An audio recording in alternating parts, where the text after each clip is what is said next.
నాతో మాట్లాడుమయ్యా, నన్ను దర్శించుమయ్యా. మన ప్రభువైన రక్షకుడైన యేసుక్రీస్తు పరిశుద్ధ నామములో మీ అందరికీ శుభములు తెలియజేయుచున్నాం. మీరందరూ ప్రభు యొక్క కృపను బట్టి క్షేమముగా ఉన్నారని ఆశిస్తూ ఉన్నాం. ఈరోజు బలపరిచే వాక్యము మత్తయి సువార్త 14వ అధ్యాయము 27వ వచనము.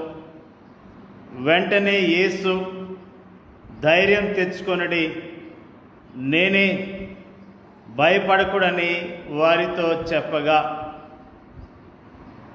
యేసుక్రీస్తు ప్రభువారు ధైర్యాన్ని తెలియజేస్తున్న విషయాన్ని, తన శిష్యులకు భయపడద్దని తెలియజేస్తున్న విషయాన్ని ఈ రోజున మనము జ్ఞాపకం చేసుకుంటూ ఉన్నాం.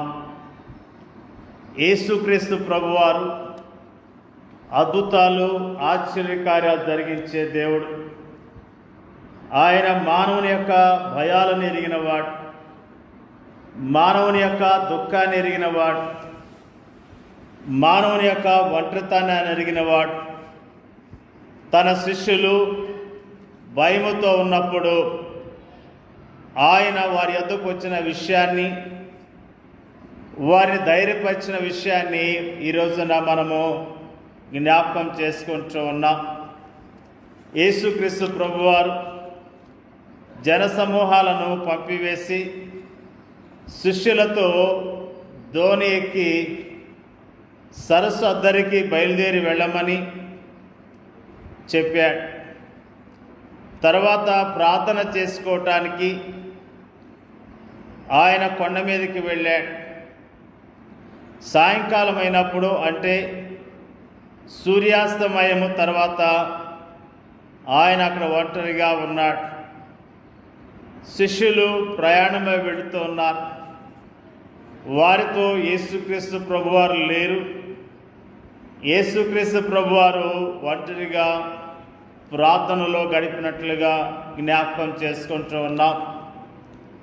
అంతలో ఆ దోణి తీరానికి దూరముగా ఉన్నప్పుడు ఎదురుగాలి చెలరేగింది.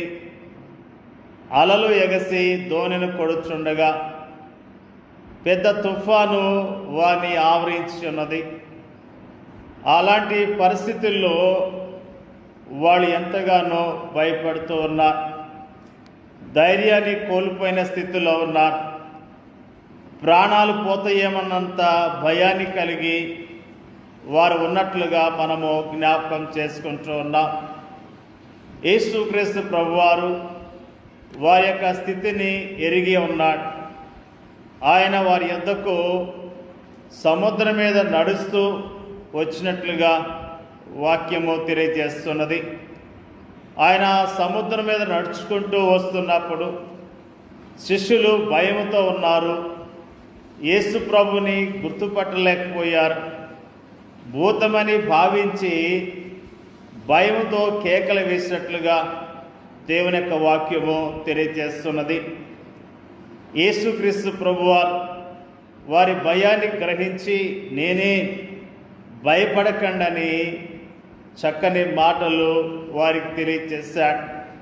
వారికి ధైర్యాన్ని ఇచ్చినట్లుగా దేవుని యొక్క వాక్యము తెలియజేస్తున్నది. యేసు ప్రభువారి యొక్క స్వరాన్ని వారు విన్నారు. వాళ్ళు యేసు ప్రభువారి యొక్క స్వరాన్ని విన్నప్పుడు వారికి ధైర్యం వచ్చినది. ఇది మన సొంత అనుభవానికి ఎంత దగ్గరగా ఉంది. మనం కూడా తుఫాను వంటి పరిస్థితులకు, తల్లడిల్లుతూ నిస్పృహలకు లోనై కలవరపడుతూ భయముతో ఉంటున్నప్పుడు యేసుక్రీస్తు ప్రభువారు దూరముగా ఉన్నట్లుగా అనిపిస్తూ ఉంటుంది. కానీ ఆయన మనకు దూరముగా ఉండడు. ఆయన మన కోసము ఎల్లకాలము ప్రార్థిస్తూనే ఉంటాడు. రాత్రి గాఢమైన చీకటిలో ఆయన అందుబాటులోనే ఉంటాడు. అయినా మనము తరచుగా భయముతో కేకలు వేస్తూ ఉంటాం. అప్పుడు ఆయన ఆదరణ వాక్యాలు వింటాం. మన భయానికి కారణమైన ఆ అలలు ఆయన పాదాల కింద ఉన్నాయని జ్ఞాపకం చేసుకుందాం. వారికి బాగా తెలిసిన, వారిని ప్రేమించిన ఆ స్వరాన్ని పేతురు విన్నాడు. అతనిలోని ప్రేమ, ఆసక్తి పొంగి పొర్లింది. ప్రభువా, నీవే అయితే నీళ్లపై నడిచి నీ యొద్దకు వచ్చుటకు నాకు సెలవీయమని ఆయనను అడిగాడు. పేతురు మాటల్లోని నీవే అయితే అన్న మాటలు పెద్దవి చేసి దాన్ని అతని అల్ప విశ్వాసముగా చూడక ఆయన దగ్గరకు వెళ్ళటానికి సెలవిమ్మని విన్నపంలోని గొప్ప నమ్మకాన్ని మనము చూడాలి. యేసు ఆజ్ఞలు తనలో శక్తిని నింపుతాయని పేతురు విశ్వాసము. ఆయన ఆజ్ఞాపించిన ప్రతి దానికి తగిన శక్తి ఆయన మనకు అనుగ్రహిస్తాడు. యేసుక్రీస్తు ప్రభువారు పేతుర్ని నేల మీద నడుచుకుంటూ రమ్మని పలికినట్లుగా మనము జ్ఞాపకం చేసుకుంటూ ఉన్నాం. పేతురు యేసుక్రీస్తు వారి వైపు చూస్తూ నీటి మీద నడవటం మొదలుపెట్టాడు. యేసు వైపు తన దృష్టిని ఉంచినంతసేపు చక్కగా నడవగలిగాడు. ఎప్పుడైతే తన దృష్టిని ప్రక్కకు మరలించాడో అతని జీవితంలో అవిశ్వాసం కలిగింది. నీటిలో మునిగిపోవటం మొదలుపెట్టాడు. ఆ సమయంలో పేతురు భయముతో ప్రభువా నన్ను రక్షించు అని కేకలు పెట్టాడు. వెంటనే ప్రభు తన చెయ్యి చాచి అతన్ని పట్టుకొని అతని అల్ప విశ్వాసానికి అతన్ని గద్దించాడు. అతని దోణి దగ్గరకు తీసుకుని వచ్చాడు. యేసు దోణిలో అడుగు పెట్టగానే గాలి అణిగిపోయింది. శిష్యులు ఆయనతో నీవు నిజముగా దేవుని కుమారుడు అని చెప్పటంతో ఆ దోణిలో ఒక ఆరాధనా సమావేశం జరిగినట్లయింది. నిజముగా యేసుక్రీస్తు ప్రభువారు మనకి దూరముగా ఉన్నాడని చాలాసార్లు భయపడుతూ ఉంటాం.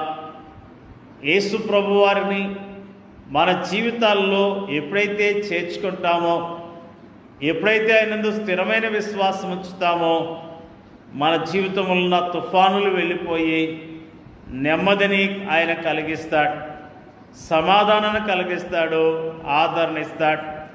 ప్రియ సహోదరి సహోదరుడా, నువ్వు తుఫానులో చిక్కబడి ఉన్నావేమో, నన్ను ఎవరు విడిపించేవారు లేరని బాధపడుతున్నావేమో, ఈరోజే యేసు ప్రభు యొద్దకు రా.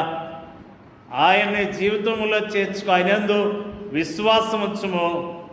ఆయన నీకున్న తుఫాన్లు తొలగించి నీ జీవితంలో నెమ్మది, సంతోషము, సమాధానం ఇవ్వటానికి ఆయన సిద్ధముగా ఉన్నాడు. ప్రభు మీద ఆధారపడదాం. ప్రభు యందు విశ్వాసం ఉంచుదాం. ప్రభు నామములో మనకున్న తుఫానుల నుండి విడిపించబడి దేవుని కొరకు జీవిద్దాం. దేవుని యొక్క వాక్యాన్ని దీవించునుగాక. పరిశుద్ధులైన మా తండ్రి, నీకు వందనాలు, స్తోత్రాలు. ప్రభువా, నీవు ప్రేమించే ప్రజలను విడిచిపెట్టే దేవుడు కాదన్న విషయాన్ని మాకు తేటగా తెలియజేసిన విధానం బట్టి నీకు వందనాలు తెలియజేస్తూ ఉన్నా. ప్రభువా, శిష్యులు ఆ తుఫానులో చిక్కుకున్నప్పుడు ప్రభువా మీరు అక్కడికి వచ్చి వారికి ధైర్యాన్ని ఇచ్చిన విషయాన్ని మాకు తేటగా జ్ఞాపకం చేసినందుకు నీకు వందనాలు. వారికి ధైర్యాన్ని ఇచ్చావు, వారికి నెమ్మదినిచ్చావు, వారికి సంతోషాన్ని ఇచ్చావు, వారికి కాపుదలు ఇచ్చిన విషయాన్ని బట్టి నీకు వందనాలు తెలియజేస్తూ ఉన్నాం. మా జీవితాల్లో కూడా నీ వైపు చూస్తూ విశ్వాసంతో చక్కగా నడవటానికి కావలసిన శక్తిని, బలాన్ని మాకు దయచేయండి అయ్యా. ప్రార్థన చేయించున్నా. వాక్యం వింటున్న వారందరినీ జ్ఞాపకం చేసుకోండి. వారి కుటుంబాలను దీవించండి. వారికి ఉన్న అవసరాలు మీరు తీర్చండి అయ్యా. ప్రార్థన చేయించున్నా. రకరకాల తుఫాన్లు చిక్కుకొని అయ్యా పడి ఉన్న బిడ్డలు మీరు జ్ఞాపకం చేసుకోండి అయ్యా. ఆ తుఫాన్ నుంచి వారిని విడిపించి వారిని ప్రభువా బలపరచండి అయ్యా. వారిని ఆదరించమని ప్రార్థన చేయించున్నాం. మా దేశంలో ఉన్న క్రైస్తవులను జ్ఞాపకం చేసుకోండి, ఒక్కొక్కరిని బలపరచండి, ధైర్యపరచండి. నీ కొరకు యోగ్యంగా బ్రతకడానికి మీరే సహాయం చేయండి అయ్యా. నీకు వందనాలు తెలియజేస్తున్నాం. మాకు ఇచ్చిన చక్కని వాక్యాన్ని బట్టి వందనాలు తెలియజేస్తూ మా ప్రార్థన అంగీకరించమని యేసుక్రీస్తు నామములో అడిగి వేడుకొంచున్నాం తండ్రి. ఆమేన్.